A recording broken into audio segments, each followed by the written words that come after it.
Niemen Hao. I want to thank the organizing committee for inviting me to give a keynote presentation at the Hypnosis Conference in China in 2020. For me, it's a great honor. My name is Ben Furman. I'm a psychiatrist, and I live and work in Helsinki, Finland. When I specialized in psychiatry in the 80s, I became excited about something that was very new and very special at the time. Milton Erickson and the kind of brief therapy that was inspired by the legacy of Milton Erickson. I read many stories from Milton Erickson and I was inspired. I thought I would like to work like he does in the future. But it was difficult to understand his way of working. You really had to think, what is his way of thinking and how come he works the way he does? So over the years, I have tried my best to integrate some of his ideas into my own work. And today, I'm going to talk to you about working with children, using ideas that originally come from Milton Erickson. I think Milton Erickson had a little bit different way of thinking about psychology than most other people. I think he thought that people are able to learn, and a therapist can help people to learn to use their brain, if you may, in a different way. So if you are stuck in some old pattern, you can always learn a different way of using your mind. Children have all kinds of problems. They can have problems with eating, with sleeping, behavioral problems, fears, anxieties, emotional problems.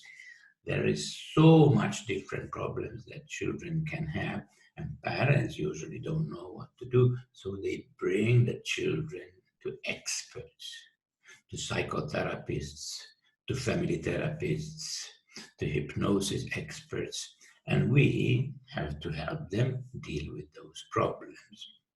So this goes back to about 20, 25 years ago. I was invited by two ladies who worked in a special kindergarten, small group, only 8 children, but all children had some serious problems.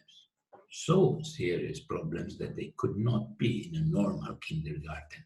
They had to be moved to that kindergarten. They were about 5 or 6 years old, because in Finland we start school at 7 years old. So we started to work together with the two ladies, Sirpa and Tuija, and we decided that we want to develop some kind of a method, like practical method with steps that everybody can use that will help staff in the kindergarten, but also in schools and other places to know how to speak with children and how to speak with their parents so that it's possible to find solutions to their problems. And in this presentation, I will tell you about this method that we developed that we call Kids Skills. The method consists of 15 steps. The Kids Skills method has become popular. It has spread to many countries, and there are people all over the world, not in every country, but in many countries, who have been excited about Kids Skills, who have had some training, who have a certificate that they are Kids Skills coaches. And the method is so simple that it's not only for therapists, also teachers, kindergarten teachers, and even parents can use exactly the same method with their own children or the children that they work with. So before I start to explain to you the Kid Skills method and the different steps in the process, 15 steps, I want to start by telling you a story. I hope the story kind of introduces the idea to you. This happened in China, in Beijing, a couple of years ago, and we had a workshop. I was teaching Kid Skills, and usually when I teach, I always invite some people to bring their own children for a demonstration. There was a mother who said, okay, I'll bring my own son. He's 8 years old. So we are sitting all in a big circle and the whole workshop is participating. We have microphones so everybody can hear what we are speaking. And the boy is there and the mother is there and I'm doing the interview. And I start like I always start, which I also recommend warmly. Start by talking about good things. What the boy is good at, what he can do well, what mother is proud of when she thinks about her son, not about problems. Let's not start with problems. Let's start with what the boy and also the mother, what they are good at, what are their strengths, their resources. So this is what we talked about. And for quite some time, we were talking about, oh, he's good at that, and he can write well, and there are some things in the school that he does well. There were many things that he was good at. And the boys seemed to enjoy this conversation. No wonder people usually enjoy when you talk good things about them. And so suddenly the boy whispers something into his mother's ear. And I become curious because he's been quite kind of quiet, so I want to know, what did he say? And after some translation and back and forth, I found out what he said. He whispered to his mother, "Mommy, can we stay here all day?" See, very rarely a child would say, "I want to stay here all day," when talking to a psychologist or to a psychiatrist or to a social worker. But this time it's different, because when you focus on positive things, or you start by focusing on positive things, people start to feel a little bit happy. And when they are happy, they open up, and they are also more honest, and it's easier to work with them.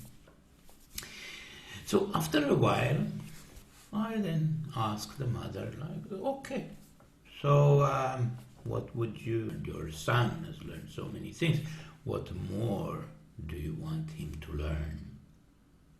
See, this is already different.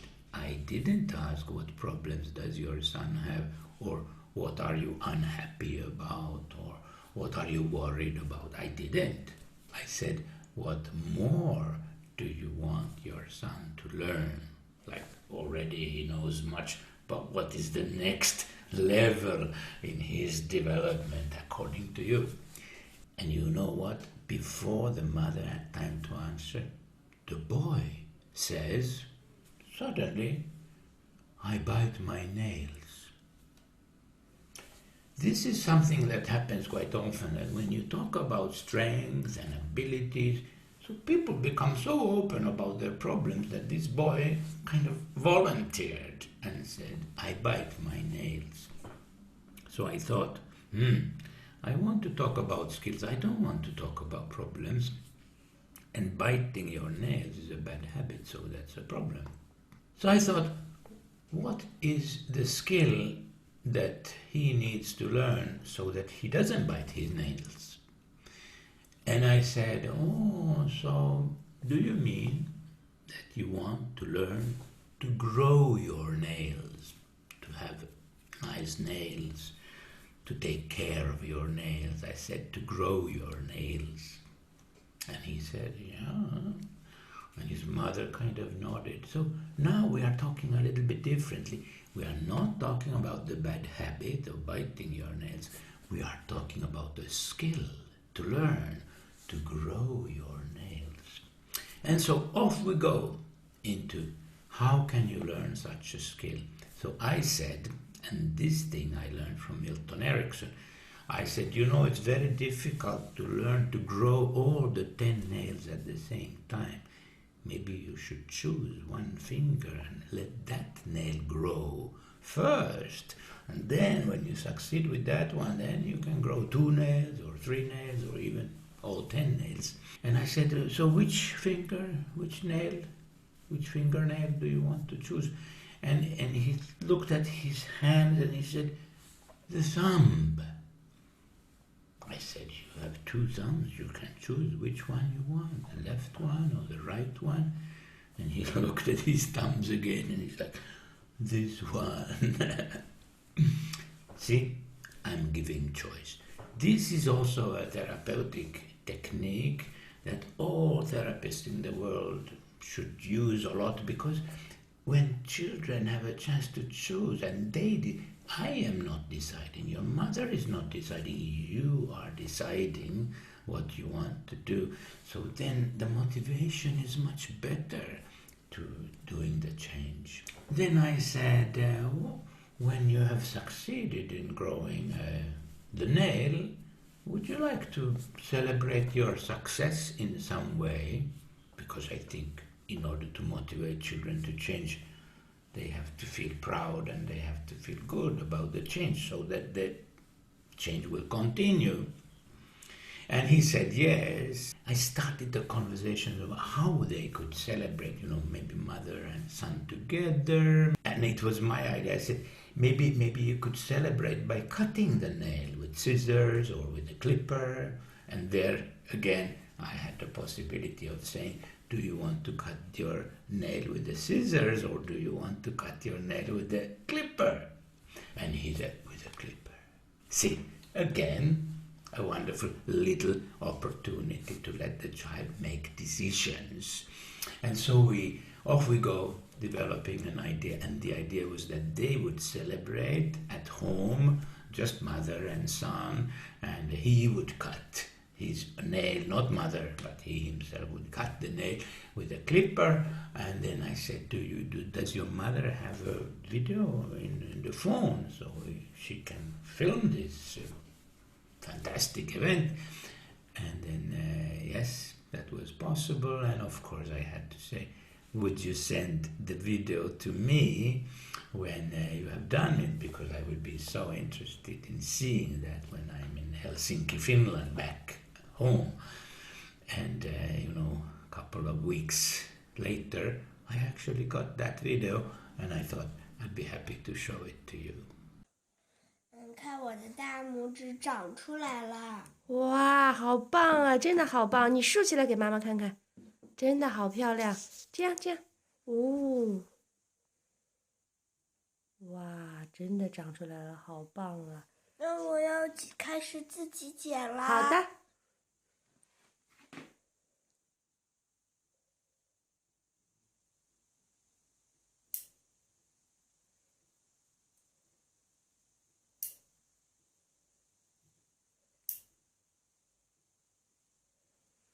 哇，真棒！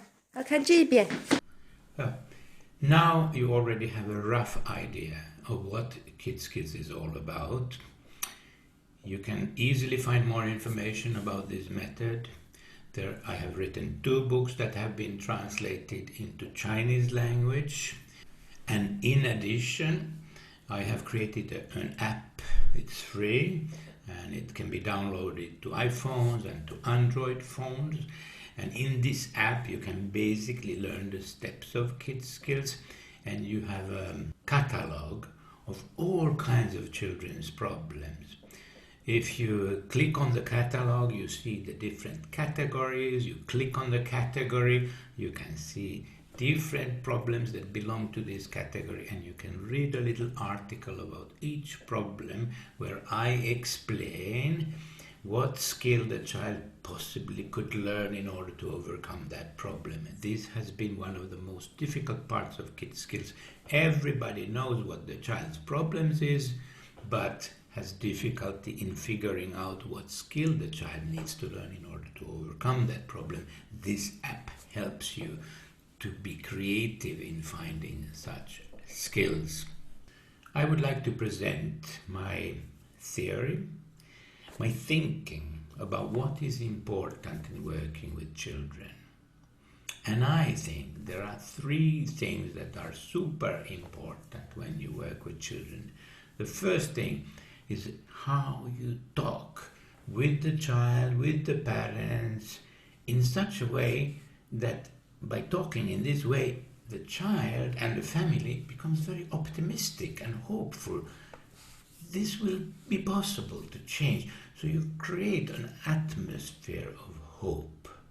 Now we will look at some ways to create that hope. There are questions you can ask, there are topics you can talk, there are stories you can tell that create hope. Hope is the fundamental element of change. The next thing we are interested in is collaboration. And when I say collaboration, I don't only mean collaboration with the child. You know, it's very important to find a collaborative relationship with the child. That's why we talk about what are you good at, what can you do well, so that the child starts to like you and you connect with the child. Connection is important. But when I say collaboration, I don't only mean connection or rapport with the child. I also mean rapport with the parents, with the teacher, with all the people, grandparents, all the people who are involved with the child and who are somehow aware of this problem that the child has. Many problems are school problems. And when the problem is in the school, that means we have to find a way to collaborate with the teacher. Usually we also have to collaborate with the other students in the school, because they are the ones who can help, they are the ones who can support. All these people are important. If we don't have collaboration, we can have the opposite of collaboration, which is a disaster. And it's a very common disaster. And I sometimes joke about it. I say, what does a normal Finnish in my own country, mother say if the teacher comes and says your son has problems with aggressive behavior? The mother becomes defensive and maybe says his father has even more problems with such behavior, blaming the father. Or the mother says he has had no such problems with any of the other teachers here at the school, so it's your fault. It's not good. Mother and father can start to fight about children's problems. Grandparents and parents start to fight, blaming each other. Everybody blaming everybody. Blaming is counterproductive. We need to find a way to talk so everybody start to work together to help the child change. And the third flower in the flower pot theory, that's what I call it, is creativity. Creativity means that the child and the family, not the therapist, but the client, starts to become creative, start to have ideas about how to solve the problem. That is what we want.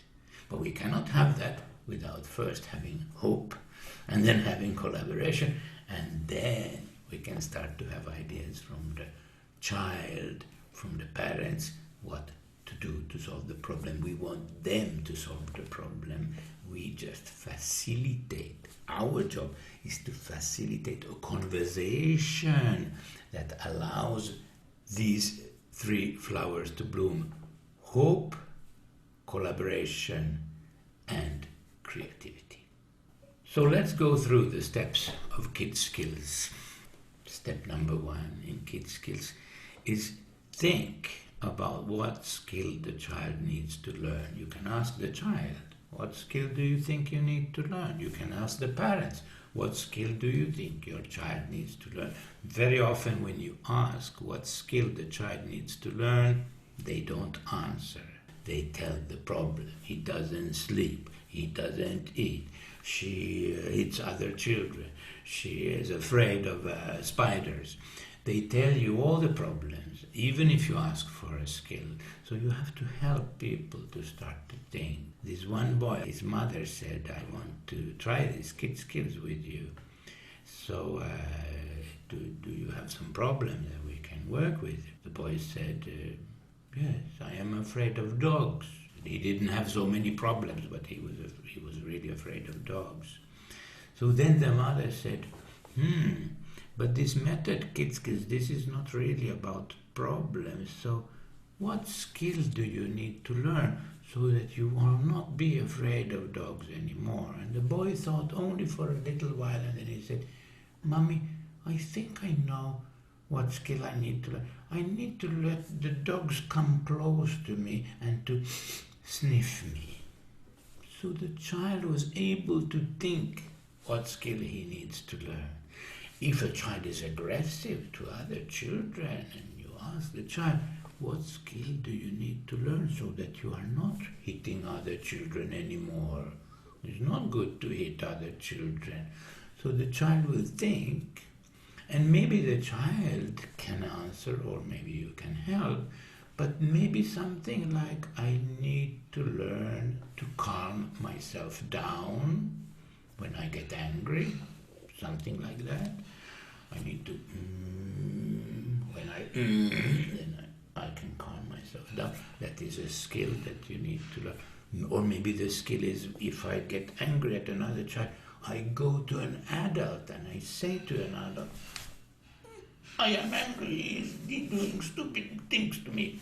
So you learn to behave differently. You learn a new pattern of behavior. But first you have to decide what that new pattern of behavior is. Instead of biting your nail, you learn to take good care of your nail. So this is the basis of kid skills. Never talk about problems. Or yes, maybe a little bit, so you know what the problem is, but quickly turn it into a skill that the child can learn. And then you talk about the skill and how everybody can help the child learn that skill and what ideas the children have about how they can learn that skill. The next step is to make an agreement with the child about the skill to learn. So you actually have to ask the child, so do you want to learn that skill? Would that be a good thing for you to learn that skill? If the child has been lying, you say, do you think it would be good for you to learn to be honest and to say things as they are? You can always ask children what skills they need to learn, but particularly when children are small, it's not the children who is going to tell you what skill they need to learn. The parents have an idea. We want him to learn to sleep in his own bed. Wonderful. This is a skill that the parents want the child to learn. Then you have to go to the child and say, your parents want you to sleep in your own bed. What do you think? Would it be good for you to learn to sleep in your own bed? So we make an agreement with the child about the skill to learn, and there it can be helpful when the child understands that everybody, even my friends, my parents, my grandparents, everybody wants me to learn this particular skill. So it's not about stopping bad behavior, it's about learning good behavior. The next step in kid skills is benefits of the skill. So why is it good to learn this skill? How is it good for you? How is it good for your family? How is it good for school, for your teacher, for your friends? So we want to have this discussion. This is a motivational question. It's like, why would I learn to sleep in my own bed? You see, then your parents will sleep better. Then you will be a bigger boy. You can sleep over at somebody else's place. You are able to go to school where maybe you have to sleep the night. So there are many reasons why your parents want you to learn that skill. And the more aware you are of all the different reasons why you should learn something, the more motivated you will become. Let me show you a funny little video about a German boy talking with his daddy. And he's starting to say, I don't like to go to school. I don't want to go to school. Why should I go to school? and his father has a discussion with him. I like this. It's a good example of motivating the child to understand why it is important to learn something. Ich weiß nicht, warum ich in die Schule muss. Sag nochmal. Sag nochmal. Was du gerade gesagt hast. Ich habe das nicht ganz verstanden. Ich möchte Bauarbeiter werden. Ja. Da muss man nicht schreiben können. Ich fahre nur Fahrzeuge. Ach so. Und muss man da bei den Fahrzeugen schreiben? Nee. Aber du musst ja trotzdem auch rechnen können und gucken können, wie hoch die Mauer sein muss und wie tief das Loch sein muss. Muss man alles berechnen. Oh, ich bin doch nicht jeder Bauchef. Ich fahre doch nur einen Bagger und alle anderen Fahrzeuge, sonst nichts. Ja, aber wenn du einen Führerschein machen willst, musst du ja auch lesen können. Wenn du eine Führerscheinprüfung machst, du musst ja erst eine Führerscheinprüfung machen und das sind Fragen, die muss man erstmal lesen können. Und da muss man einen Bremsweg ausrechnen, da muss man ausrechnen können, wie schwer ein LKW beladen werden kann. Und muss ich das alles noch machen? Warum?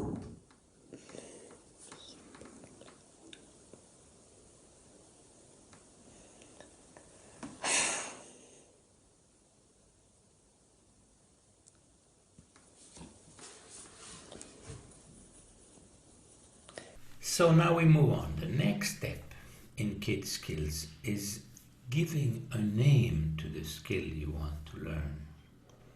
You ask the child, so what do you want to call this skill? The skill of sleeping in your own bed, this skill of having dry nights, if the child is wetting the bed, this skill of controlling your behavior. And you let the child give a name to the skill. I spoke about the importance of creativity. You want to activate the child's creativity. This is a technique to activate the child's creativity. They start to think about what could be the name of that skill. I remember a case example, a boy who was biting pens. He was chewing on pens. All the pens that he had, they became like this short, and it was costing a lot of money to the mother.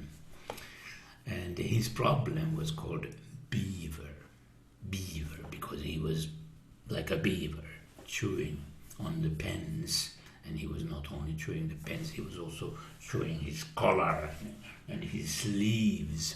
So it was quite a serious problem. And then he got the question, what do you want to call your skill? The skill was taking good care of the pens and having long, beautiful pens rather than pens that he had chewed on. And he was thinking he didn't have the name, and everybody tried to help him find a name for the skill. And it was difficult, but suddenly he said, now I know the name of my skill, anti-beaver. The name of the skill was anti-beaver. It's quite interesting when children start to give names to their skills. Their creativity is activated, and the skill becomes something that belongs to them. They own the skill. The next step is asking the child to choose, to pick an animal. For the smaller children, it's an animal. For the bigger children, it's a hero. It can be a computer, hero from a computer game. It can be a football star, a rock star. And you ask them to pick an imaginary helper. This is like a fantasy helper. This comes from hypnosis. The idea that inside your own mind there can be an imaginary helper who is giving you strength, reminding you, and the moment you think about that imaginary helper, it's the symbol of your own strength and your ability to learn and to change. So then the children choose. Let's say they say lion, or they say Batman, or they say Pocahontas, some character that they like, and this character becomes their helper. Now, when you ask the child, how can the lion, your lion, help you, then automatically the child's mind starts to make fantasies about how this animal or this hero can help them. They sometimes put pictures everywhere. They sometimes, carry this tiger with them. They can think about their own cat or their own dog. They can think about anything, even an angel that will help them on their way. And this is a very effective technique, which is very natural for people who understand hypnosis. The next step is recruiting supporters, inviting other people to help you. This is also a question you ask to the child. You say to the child, so, who can help you? Who do you want to help you to learn your skill? The smaller children will automatically say, Mama, Papa, Yay, Yay, Nai, Nai. And very often children also pick some friends from the school or from the kindergarten, and they create a social network of several people who help them learn that skill. These people become supporters, and I believe that it's very difficult to change your behavior without support. You are like struggling, but when you have help, other people who are giving you positive feedback for trying, for succeeding, other people who are giving you advice and ideas and are generally positive, not criticizing you for doing the wrong thing, but supporting you for doing the right thing. That is when changing becomes possible. We have included in Kids Skills another step, kind of self-evident step, but it ties together with that flower that we call hope, that we have to have a little conversation with the child about why everybody, parents, teachers, everybody believes you can learn that skill. I remember one girl, and she had been not going to school, absenteeism from school, serious problem. And her mother said, I think she can go back to school. She was also optimistic herself that she will be able to go back to school. She had been in a hospital. So then I asked the mother, why you are so optimistic? What gives you hope that your daughter will succeed to return to school? And the mother said she got a letter from the other girls in the school, and they had all written their names, and they had written, welcome back, we miss you. They had put hearts, and they had put different kind of flowers into the letter. And the mother saw that when the girl read that letter, it gave her the eyes told the mother that this will work. So there are always reasons to believe why children can learn something, and maybe we should tell those reasons to the children. Then they become also more optimistic that you can do it. Some people say that this next step in Kids Skills is the most important one. I don't know. But it's the idea that when you have learned your skill, we can celebrate in some way. It doesn't mean we are going to buy you gifts. It doesn't mean we are going to give you money. It doesn't mean we are going to do whatever you want. That's the old way, rewarding children. We are not rewarding children. Learning something is a reward in itself, but we can celebrate, not reward, but celebrate your success. So we organize a little event, and you can decide what we do. Well, we do something together with your parents, with your supporters, with your friends. We will clap our hands. We will say, well done, good job, wonderful that you have succeeded. And this event, just planning it, just thinking, how would you like to celebrate when you have learned your skill? It's quite motivating because it creates a lot of hope, And children usually love the idea, and they love to spend time in thinking about, do they have a cake, who is going to come, where do we go, to the park or at home or at school, or can we invite the teacher? So it's a lovely discussion. How do you want to celebrate when you have learned your skill? The next step is one of my favorites, and this means that I want the child to show me and to everybody else how you will be behaving when you have learned your skill. So, for example, if the child is very sensitive to criticism, somebody says, "You are stupid," the child overreacts and hits or starts crying or runs away and I'm never going to go back to school because they said I'm stupid. So then you start to think what skill the child needs to learn, and it's this maybe the skill of letting the ugly words go by. In Chinese, people say mei shar, so sometimes we have been playing with this idea of mei shar, the mei shar skill, never mind skill, it doesn't matter skill. So the child needs to understand that I need to learn to not overreact. And then the next question is, can you show me how you not overreact, how you mei shar? I want to see your mei shar skill. Then we make a role play. And in this role play, the child demonstrates the skill. And every time the child demonstrates that skill, even skill of falling asleep in your own bed if you wake up in the middle of the night, you will not demonstrate this skill in the night, but you will make a role play. So this idea, I think, is so important, because it's not enough for children to talk. They also have to act out, to play the skill. So the more they play the skill, the more likely it is that they will actually start using the skill in the future. The next step, we call it going public, or letting everybody know that I'm learning this skill.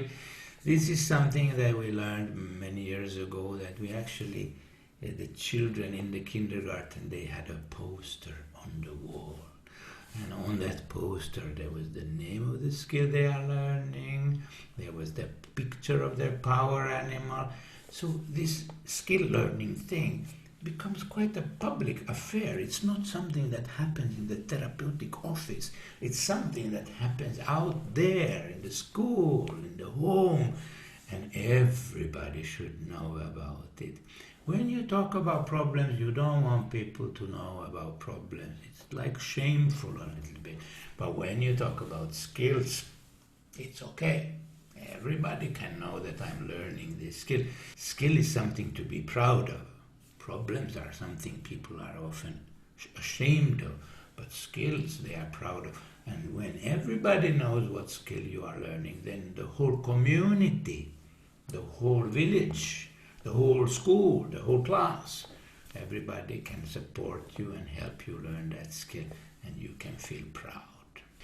The next step is practicing the skill. Children don't learn skills just by talking. They have to start to do it again and again and again. Many times they have to practice the skill. So you want the children to role play, to make games, to have exercises, and this means that the whole family has to be involved, friends have to be involved. So if a child is, for example, practicing falling asleep in his own bed in the night, so maybe you can give the child a teddy bear and you can say to the child, this teddy bear has difficulty falling asleep in the night, and so you, the child, will help the teddy bear fall asleep in the middle of the night if the teddy bear wakes up in the night. So if you wake up and see that the teddy bear is awake, you start putting the teddy bear to sleep again. So that is a skill. Actually, the child is, of course, learning to put himself to sleep, but that is the skill to put the teddy bear to sleep. So this is already something you can practice. You can make a video.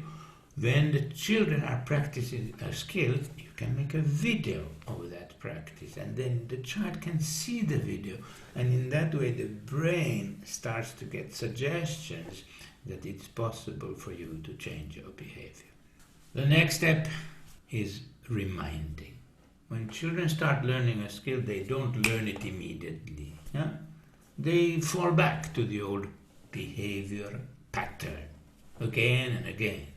So they will need somebody to help them, to remind them of the skill that they are practicing. This is a very important part of kids' skills, and they always ask the child, how do you want your parents, your friends, your teacher to remind you of your skill when you sometimes forget it? And the child decides, the child tells the other people how he or she wants to be reminded. That works much better than saying to the child, oh, now you are doing it again. Complaining about the wrong behavior doesn't work with children, but reminding them kindly of the skill that they are learning, that works wonders. We have a few more steps to go. The next step is celebration. When the child has developed the skill and everybody agrees. So when there is a celebration, we want the child to thank all the people who helped him or her learn the skill. Thanking is an important part of celebration for the child to understand, I am not alone in this world. I have other people. They are helping me to grow, to develop, to overcome problems. And when the other people feel that the child and the parents, everybody is thanking them, thank you for helping, thank you for supporting, your help has also been helpful, your support. Everybody gets positive feedback for contributing, not to the problem, contributing to the solution. Then not only the child becomes happy, but the whole community becomes happy, and everybody is willing to help more if needed. Very often people ask me, what if the child learns a skill and develops, but then goes back to the old behavior again, starts hitting other children or shouting or having a fear that the child already overcame? And we have been thinking about it a lot, but I think there is one technique that is very good. It's an old idea. If you learn something and then you teach that something to someone else, that works.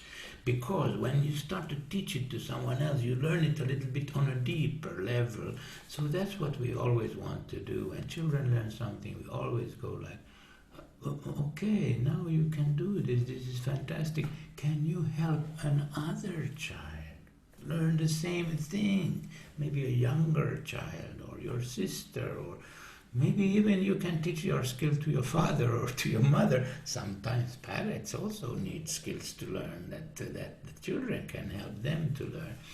So this idea of when you learn something, you automatically start to teach it to someone else. If you don't have anybody else to teach it, maybe you can teach it to a teddy bear. But the moment you are starting to teach it to someone else, it becomes more integrated into your system. And this is the last step of kids skills. You know, when you have learned one skill, you can take another one.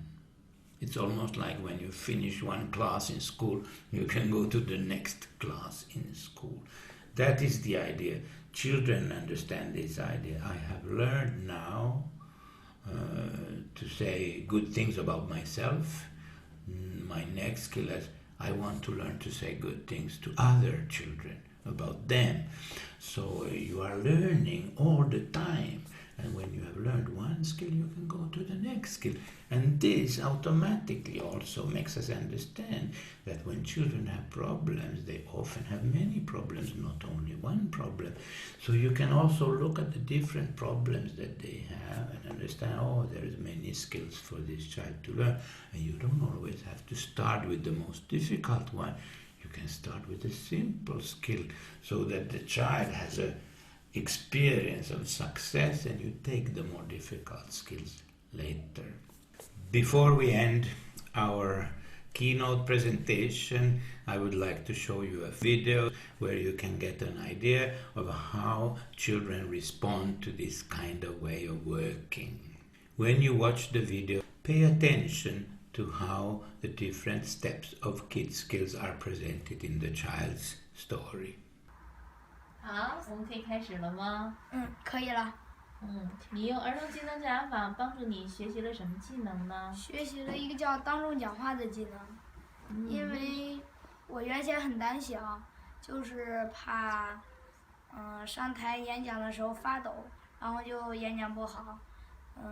因为这个我这项很差，所以我就想所以我就学了一个当众讲话的技能。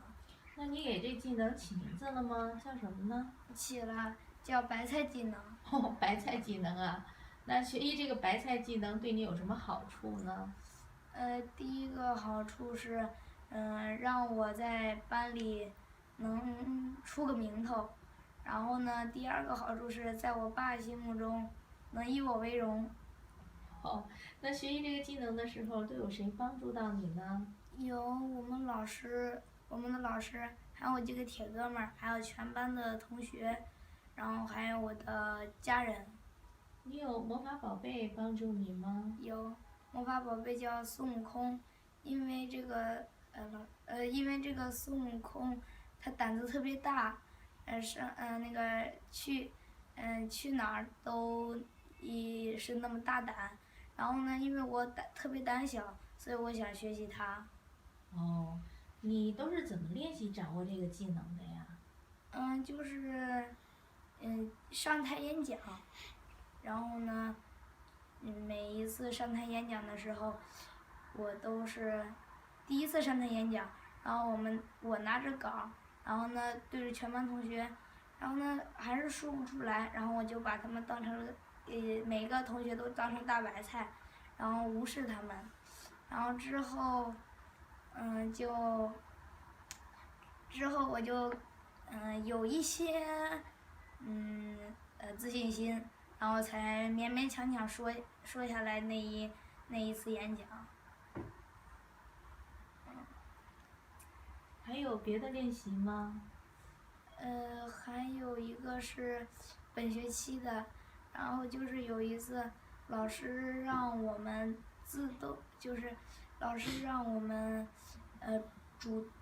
做一个演讲稿，然后要脱稿，然后主动谁先来，然后呢，当时我们也不知道有奖，然后呢，当时我本来是想着第一个去的，然后呢又犹豫了会儿，然后因为我们班冷场了那时候，然后呢我就左想右想，然后最后是第一个上去的。那是脱稿，然后呢我说一句，然后呢停一会儿，说一句停一会儿，然后这才勉勉强强的讲完这次演讲。好厉害啊！你原来一上台就很胆小，到现在你已经练成了你第一个冲上讲台。真是太棒了。那你掌握这个技能的时候，你是怎么庆祝的呢？有一次我们学了一个是全班学的倾听技能，还有一个是自己学的技能。然后呢，我们为了开了一个特别的庆祝会，就是我们每一对同桌，然后呢去一个班里去分享一下那个怎么学习技能和学习的方法。然后我和我同桌去的是44班，然后还收了2个徒弟呢。哇，好厉害呀！你都收徒弟了，果然。接下来最后一个问题了，你觉着儿童技能讲法怎么样啊？特别好，挺好的，我觉得。然后呢，因为以前我爸以前我学习总是被我爸或者是老师拎着走，然后呢，到了5年级就是，一半儿是拎着走，一半儿是自己走，然后现在都成了全自动的了。哦，全自动的，全自动的什么呢？全自动的，自动学习。哦，OK，好，谢谢你，太棒了！你的当众讲话技能真的很了不起，而且你还是脱稿的孩子，真棒！我们为他鼓鼓掌。OK，Bingo。老师。So thank you very much for your attention. I will show you the last slide in which you will have some QR codes and some links to information. Welcome to join the exciting world of KidSkills.